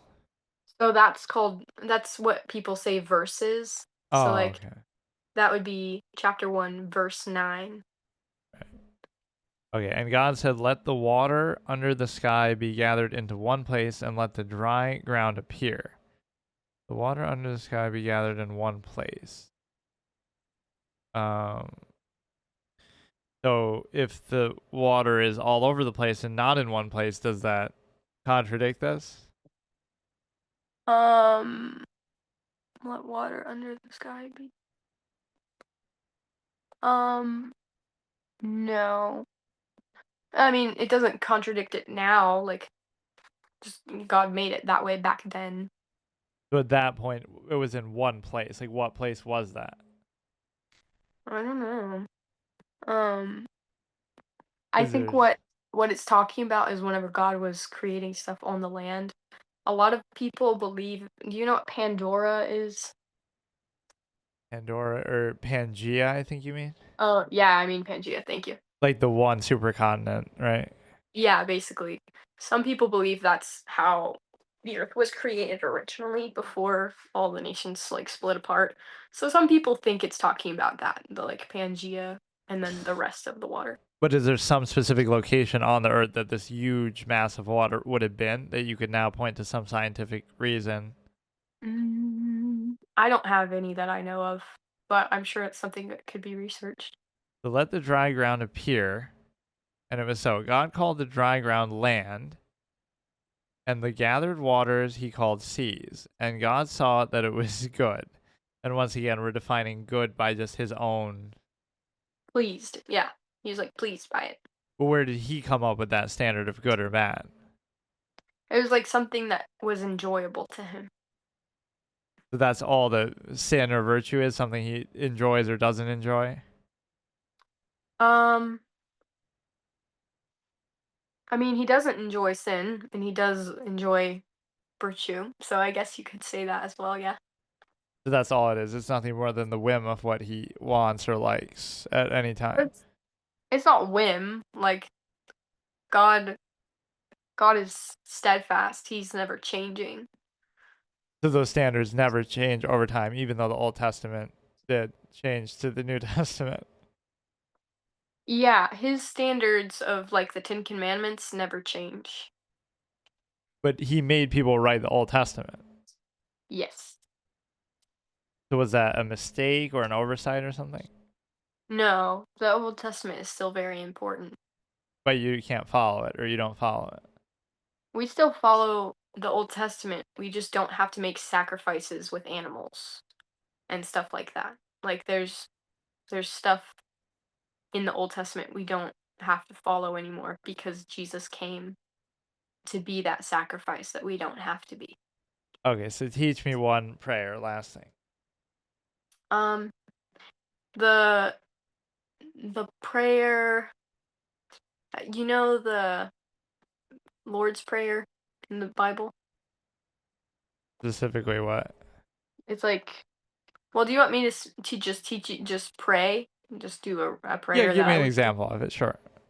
But like, give me the form of it. Like, have to do it in a certain motion, or you have to do a certain tone of voice, or like, what are all the rules? Not really. There's no rules to prayer necessarily. Like, you are talking to God, you are acknowledging Him. Um, some people like to do like A, I don't know. Some people have different formats. What I like to do is acknowledge God, thank Him, talk to Him like a friend, and then I tell Him that I love Him. And that's really it. But do you want me to just pray? Yeah, give me one little Okay. example. Okay. Um, Sometimes I close my eyes, sometimes I don't, but usually I do when I'm around other people for some reason. I don't know why. Or do you say it out loud even if nobody's around? Yeah, actually, I do pray out loud a lot of the time when nobody's around, but not all the time. Like half and half maybe. But God doesn't hear me less or more one way. Okay, I'll pray. God, thank you for this time I've gotten to talk with Nick. I pray that he knows that you love him and that you see him for who he is and how he is, and that he matters and that he's loved by you even if he doesn't know you yet. God, I pray that you bless him, bless his thoughts and his actions and his steps, Lord. Protect his mind and his body, Lord, and help him be healthy. Um, Even though people are getting a lot of colds right now. Thank you for being my Are God. you praying right now with your hands? Or like No, nothing? You don't have to do that? you don't have to. Uh, I'm just sitting. Yeah. no, it didn't have to be about me. I mean, like, what's one that you would do normally? That's how I pray. Like, I just pray to God because I talk to him. Just like with whatever's going on right now in your life, specific details Hmm. that he may not care about, little small things like that. But But he does care. That's like a whole part of God's character, is he wants to hear every little thing, not just the big things. and do you talk that fast normally, or are you just doing that for effect? No, usually I think I talk that fast. Sometimes it's slower. Okay, give me like one genuine. Doesn't have to be about me or anything, just in general. I mean, I pray that way either way, even if I'm praying for somebody who's a Christian. Like, what is something you would like before you go to bed? You pray, and so what would you pray about? I would probably just tell God like, okay, well, I would probably tell God just about the day and say like, I hope that I glorified you in whatever I did, and tomorrow I hope I glorify you through whatever I do. Um, and that I can make your name great. But do it like you're actually doing it. I don't know. Like actually pray. I'll just pray. Lord, again, like, well, I just prayed. Okay. God, thank you again for this time. But Lord, I just pray that in all the conversations I've had today that I've been a good example of you and your love and your grace and your kindness. God, I pray that I can continue to be a good example of those things and that you just help refine me. And God, I pray that yeah, that you can just heal the people that are hurting right now. I know there's a lot of people hurting. Um, and I pray that we can help each other wrap our minds around like things that are going on, even when we don't understand why they are happening. I love you, Lord. In your name I pray. Amen. And do you have to say that at the end? Amen. No, you don't have to, but it just means let it be so. So is that something that is used in pop culture incorrectly, like where everybody says it in different contexts? I mean, I wouldn't say it's incorrectly. Like, it doesn't bother me if somebody says amen necessarily, but it does mean let it be so because it's like these are all the things I wanted to tell you, Lord, let it be so. Like as a slang, I mean, like people say, like I don't know if you're familiar with that. They'll just say it after anything, random thing, like, yeah, amen, brother, for some. It's nothing religious. It's just kind of random. Yeah. It's fine if somebody says it. It's just like a different context for sure. Is that what it's based on? The Egyptian king of the Egyptian gods. Oh, is it talking about Amon? Amen? Yeah, that's not why you say it, though. That's nothing to do with that. No, because it's Hebrew for let it be so, I believe. Or for truth. Or Arabic for Or it truth. comes Yeah. from the. Hebrew for truth, yeah. What you just said is the truth. I wish what you just said will become the truth. Mm-hmm. Yeah. Have you ever been to a Jewish synagogue or something? I haven't, but I was invited to one last year. I thought about going, I just couldn't make it. But I'd like to visit just to see like, whoa, this is cool. But I was invited to go to a Messianic Jew one. So that would have been interesting, but Okay, how about last one? Do you support Israel as a Christian? I can't answer that honestly. I don't know enough about the wars right now. Not even that, just like in Why a is general America sense. Let's see what this is. giving so much support and aid to Israel when we have so many problems in our own country first? It's the same argument on why we shouldn't be sending $300 billion to Ukraine. Why are we funding another war? Part of it is that we do get a lot in return from weapons, technology benefits, but again, I believe we have a moral obligation to be able to protect the cradle of civilization. That we as Christians have to honor the Jews. In our scriptures, it does say that we should bless the Jews. Genesis 12:3, bless those descendants that bless me. And we have a covenant with Israel. And you're Christian? Yes, I'm a Christian. Okay, well- I'm actually Palestinian. Okay. At the end of the day, like, we're all people. We should all be respecting and honor others. We should not be hating our neighbor. You know what I mean? So you say you're Palestinian. Do you think Israel has a right to exist? Of course. Okay, then we can agree. Yeah. That's a big statement. Do you think that anti-Semitism is real? Of course. Okay, great. Then I really don't have much to disagree with on. Why is America giving But so do you feel much- like some special obligation to Israel, basically, is the point, I don't know. based in I don't know. Christianity? I just don't know. I want to protect life. So whatever that looks like, you know? No, but the basis being like, whatever, the origin point or In the the Bible. history or all that. Does that have some tie that like you're obligated to? I just don't know enough about it to actually have a real statement. I'm sorry. That's fine. Like, wait, where Just because I know Okay, where wars are was awesome. Jesus born? Like, is there Bethlehem. some historical basis I'm saying that makes it special? That location, he was born in Bethlehem. Palestine. So,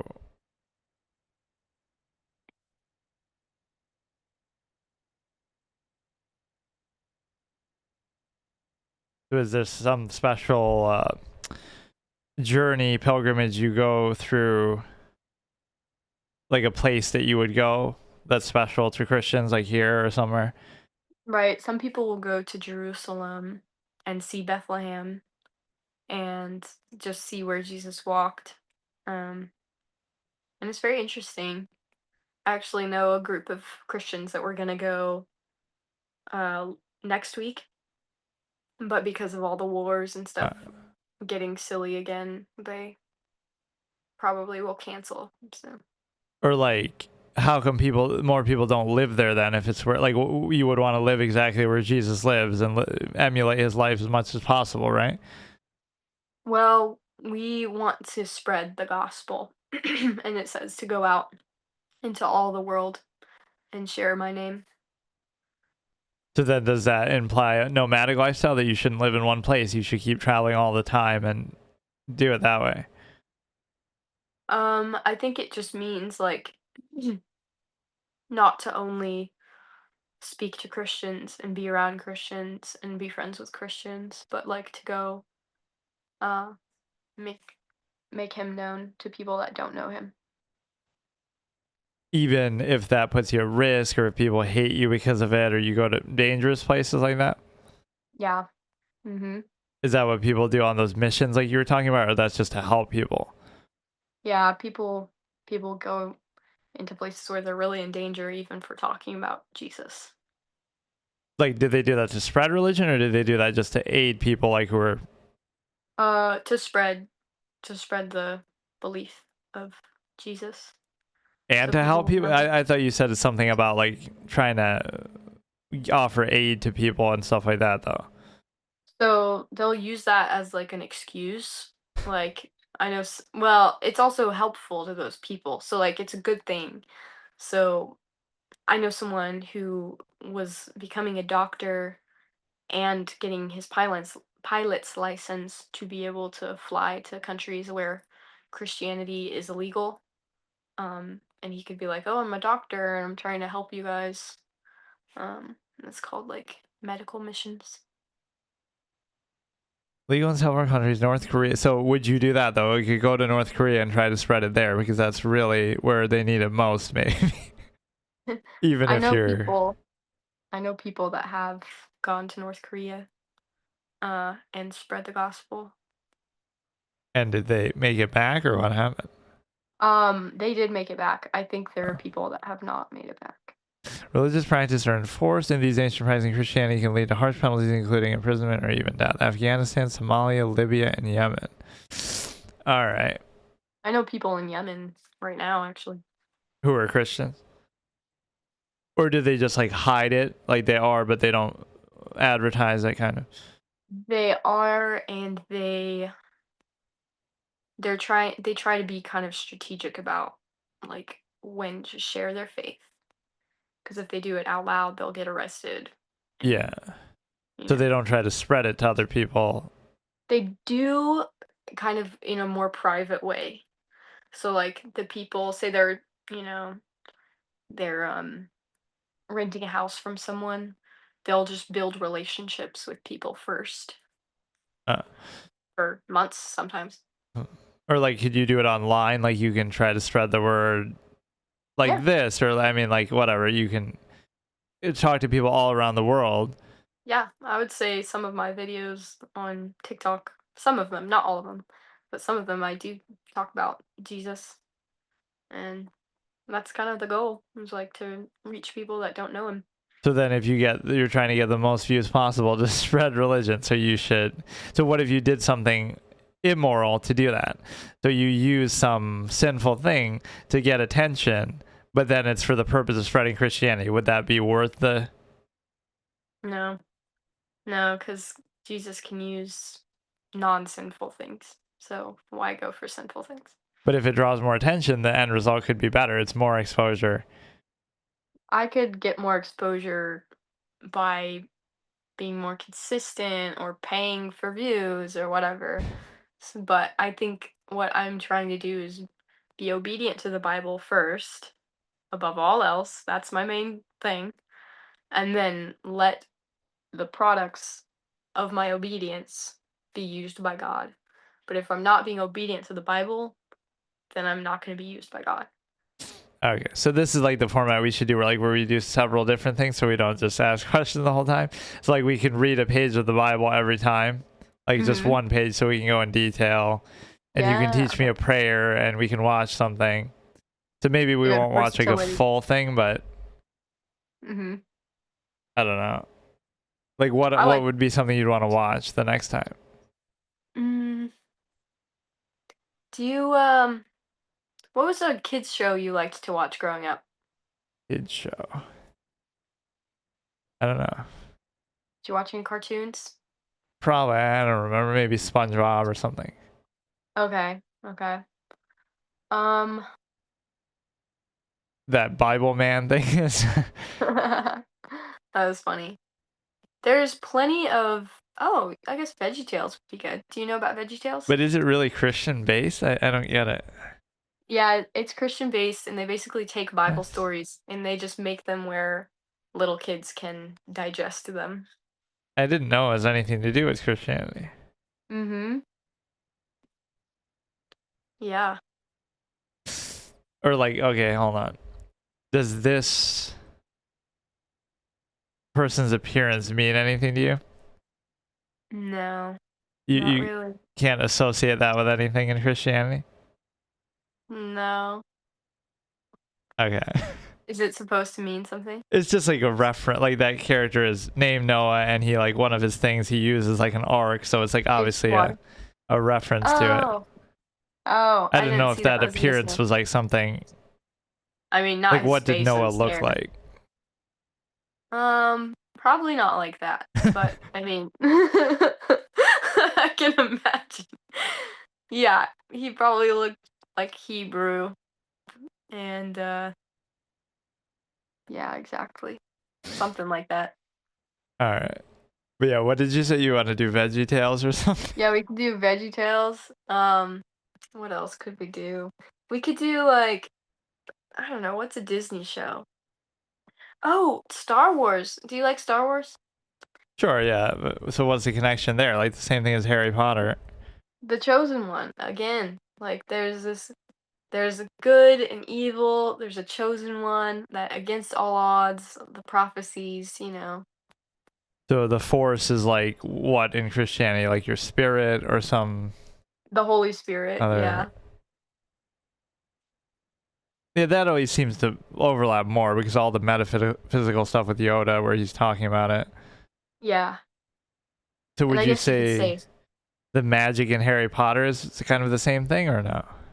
maybe I would have to like think about it a little bit more because I can't remember all the ways they use magic in Harry Potter. Like I feel like some of them might not be like, oh, that was the Holy Spirit, like fixing the glasses or something. I don't know.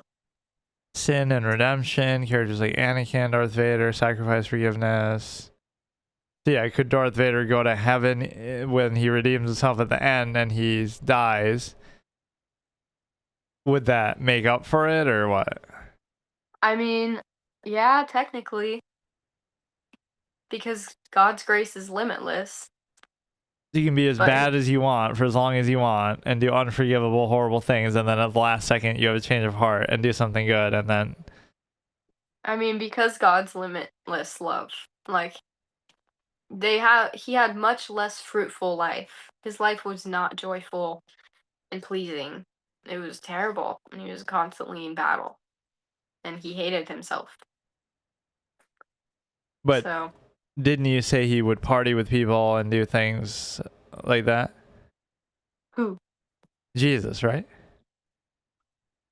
Jesus would go to weddings and dance and have fun. Yeah, absolutely. Who were you saying was hating himself? I thought you were saying Oh. Jesus. No. I'm talking about Anakin Skywalker. Oh, okay. Like you can kind of cheat it a little bit. Like you live a bad life, you do horrible things, and then at the end you just decide, okay, now I believe at the last second, and you can still go to heaven. I think it would have to be authentic though. So like if you're pre-planning like, okay, I'm gonna be really bad and then later I'll believe in God. Like it doesn't work like that. It's like if you authentically don't know him, don't care, like just genuinely don't know, then all of a sudden that's so much different than mindfully ignoring him on purpose. You Like know? those college kids you were saying, like I'm gonna wait Yeah. till I party and then do it, so that wouldn't Yeah. count. No, well, I don't think so because they're ignoring him on purpose. It's like that's sinful. That's not. They're just denying him. But then what if you become devout after that, and then it counts for years, and you really commit to it? I mean, everybody's walk is different. Like everybody's relationship with the Lord is different. I would just have no respect for that person, honestly, Because they told you that they were doing that on purpose? because they claim to believe in God, but that having a relationship with Him and obeying Him wasn't as important or as appealing to partying and sleeping around and stuff. It's just kind Alright. of silly. Yeah, I'm trying to think like if we watched a full. I guess we could do it in like 2 parts because I want you to watch that at some point too. So you've never seen that, or you don't remember it? Signs, Yeah, I've seen it. but you don't remember it. I remember it. Yeah, and we watched some clips of it. Remember? Yeah. Wait, do you remember it? Do you remember the religious aspect of it, basically? Yeah. Where he was like saying there were signs. Is that how But you look at things? Like you find meaning in random things or everyday events? I do think that there are things God shows me to remind me that he's there, but it's not always, you know, it's not all the time. But I don't really remember the full plot of the movie or what he's talking about like a sign being. Like you're What? finding signs in every little thing that you Yeah. see him Well, everywhere you look if you really want if- to. yeah, totally. I think that's true. But I can't remember what the movie, like what his signs from God were, like what he believed. Or like when he in real life Mel Gibson curses out his wife or whatever, and he is a Christian, does that mean he can overcome that and he's still a good guy? Um, I mean, there's always redemption for people and grace for people. Um, was that on the show? What show? Was that on Signs where he's Oh like no, cussing? no. There's some famous clip where he's yelling at his wife or Oh, in something. real life? Yeah. But he is like a Eesh. very devout Christian. Like who's some Christian celebrities that you like? Mark Wahlberg is kind of outspoken I don't about really it. know. I guess Chris Pratt. I like Chris Pratt a lot. He's Christian. Mm-hmm. And he's made speeches about it. Defends his faith. Most famous Christians. Maybe put right now Oh because yeah. or like in Hollywood maybe? Most influential pastors today. Would you know any of these people? Probably not most of them. Greg Laurie, J.D. Greer, Alistair Yeah. Begg. I don't really keep up with specific pastors. I think this guy you showed me, right? Yeah, John Piper. Yeah, I know him. And I know David Platt, but I don't really follow. So it's Like, not that watching. important to you, all this kind of stuff. It's just No, it's not important to like know famous pastors because it's not about being famous really. But wouldn't being famous be a vehicle to try to spread your faith more effectively? Sure, totally. But I'm saying like as pastors, it just means they have like a really big church or they made some books that are cool or something. Okay, so next time we'll do either Veggie Tales or something, alright? Yeah, that sounds good. Okay. Or what else? What else? There was one other one. There's like this TV series. Did you ever see Descendants? I don't think so. It's actually a movie. It's like a movie about the kids of these villains in Disney movies. Oh, Okay. really? And their whole story is that they grew up like evil and being wicked and all this stuff. And then they are like, they see people behaving as good people because the kingdom like lets them in. And because then they see like what good is like, they all decide to become good instead of living in wickedness. Is this the one? Yeah, and they're like, "Oh, this is actually a better life. That's crazy. We thought being wicked was the way to fit in and be great." But it's not really a Christian thing, it just overlaps. No. Yeah, it just like I just think it overlaps a little bit. The Chosen. You seen that? Yeah, The Chosen is very well known. There's a Nicodemus scene that is interesting. The Have you seen that? 10 Commandments? I have not. Really? How about that? I Can Only Imagine. I saw that a long time ago. The Case for Christ is that documentary, right? It's actually a movie. It is an actual movie, and it's very interesting. Prince of Egypt, Narnia. Do you see Interesting. Christian stuff in that? Yeah, totally. Yeah. It's like Aslan is supposed to be Jesus.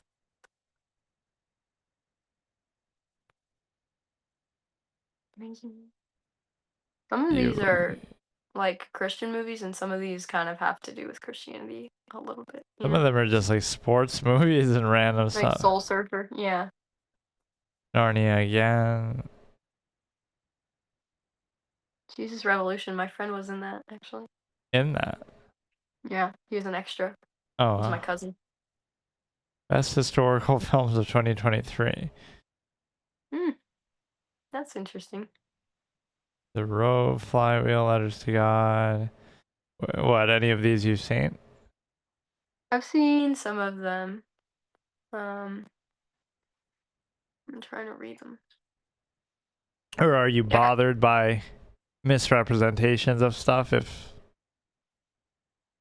Yeah, if they're misrepresenting Jesus or the Bible in general, then it Or just bothers like me. some factual thing, like that David movie or something, if they're claiming it's about that, and then it's inaccurate or like kind of exaggerates something. Yeah, it will bother me, but I think it only bothers me if it's something that's actually important. Have you seen this thing, The King of Kings? I've seen some clips from that, actually. I have not. It's like a cartoon version of whatever Jesus. A Week Away is a camp movie. It's about a summer camp. Yeah. So yeah, some of these have to do with the Bible and some of them just don't. Preacher's Kid. Jesus Christ Superstar. What? What is that? Where? Up one. Yeah, Oh, what is that? Broadway rock opera. Last Days It's of an Jesus opera? from the perspective of Judas, his betrayer. Oh. That's crazy. I've never heard of that before. The Color Purple. Have you seen that? I don't remember that having stuff to do with Christianity, though. I haven't seen it. Have you seen it?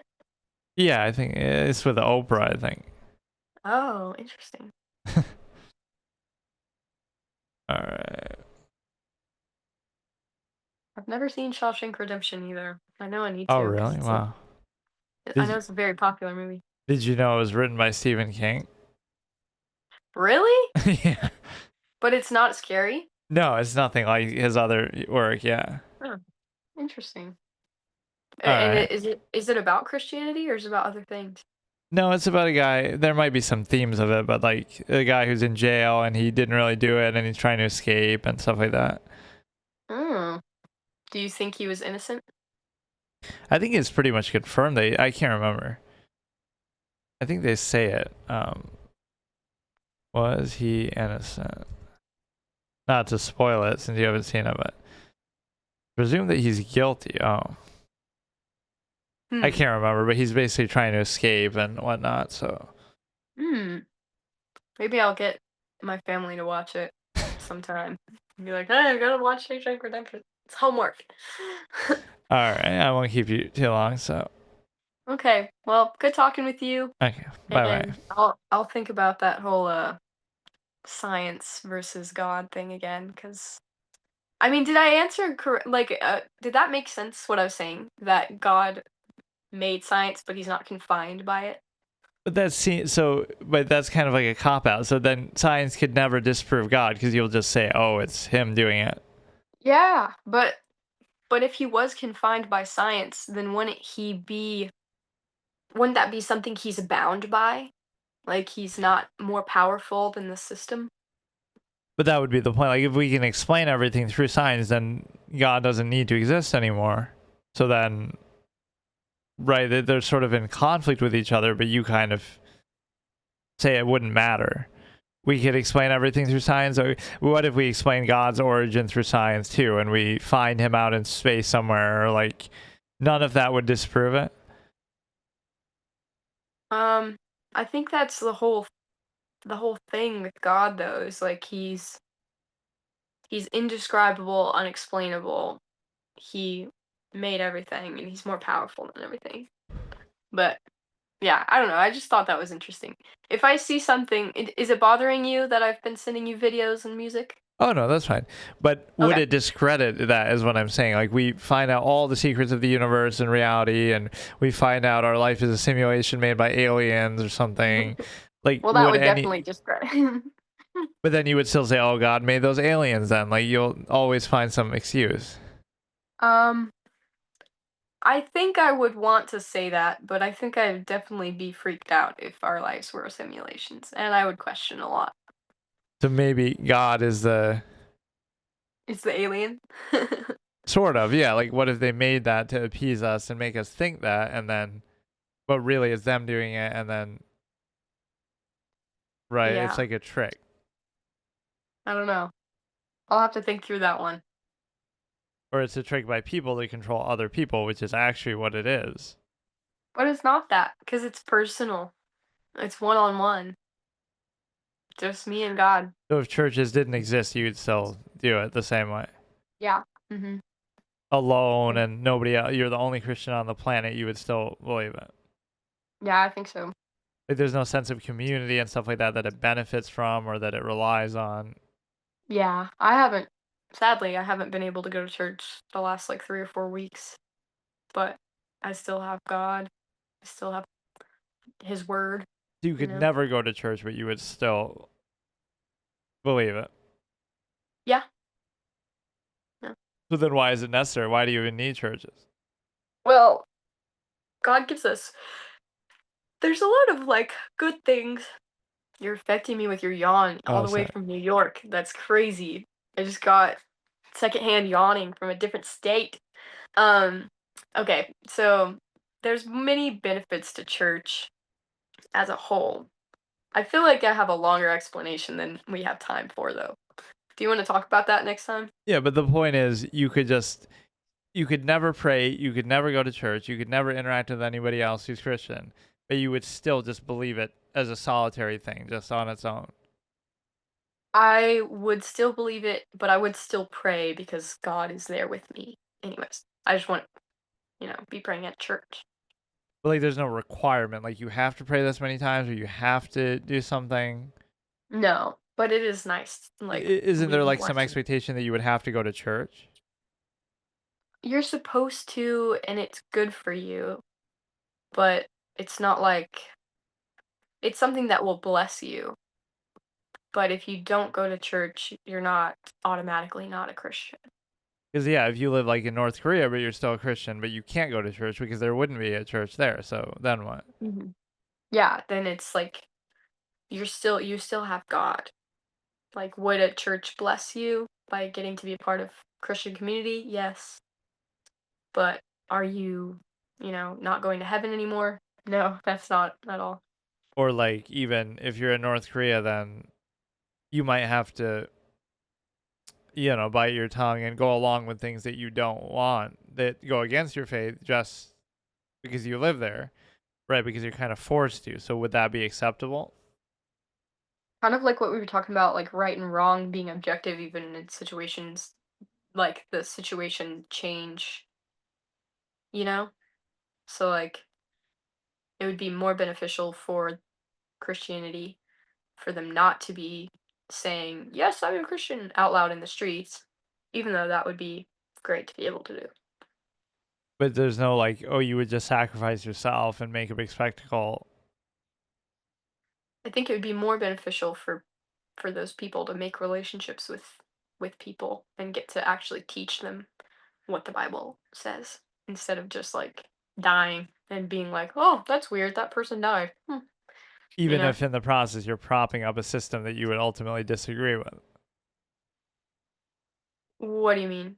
Like you're still going along with the government there, whatever. Yeah, they would have to, but it's like it's still benefiting Christ because of their intention of like what they are allowing, like what they're able to do.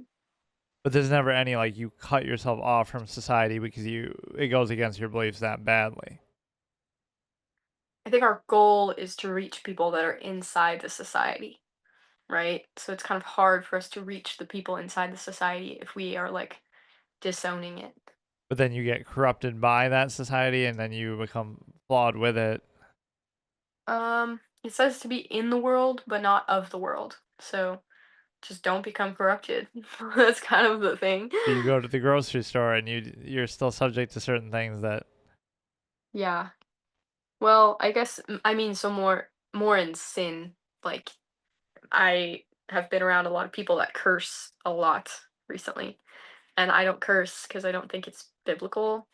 Um, but you know, there's certain things that are like that, or like people getting really drunk or whatever, and I'm just like I don't want to partake in that because I don't think it's a good testament of Christ.